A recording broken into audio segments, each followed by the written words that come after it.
المعلومات اللي عندي. ما فهمتش وليد، عاود لي المعلومه. مباراة اي مباراة اللي تعاود؟ السنغال والمروك. سبحان الله. النهائي فيه كلام كثير في أروقة الكاف باللي المباراة في أروقة الكاف الماتش راح يتعاود. هذيك المعلومات نفس الاشخاص. عندي معلومه ومن نفس ما نقدرش يا مانيش ما تقدرش تسقسي على بالي قلت لك هل نفس الاشخاص اللي قلت لي العدد اللي قابل العدد اللي فات؟ قلت لك من الكاف. انا ديك النهار ما قلتلكش من الكاف. هذا الان من الكاف. عباك واش من الكاف.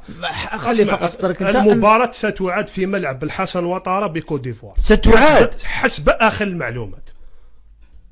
ويبقى هذا معلومه. هذه معلومه خاصه بوليد العقل. هذه معلومه عندي للجمهور المغربي، مانيش نخاطب في الجمهور الجزائري ولا الجمهور الافريقي. خلاص وليد، الجمهور المغربي كاين معلومات على مستوى اروقه الكاف راهي تقول باللي انه الاتحاد المغربي ضغط وراح للمسطره القانونيه كما يقولوا هما، والمباراه مرشحه ان تعاد بملعب الحسن وطارة في كوت ديفوار. جميل. زير تيوب، اول قناه الكترونيه في الجزائر.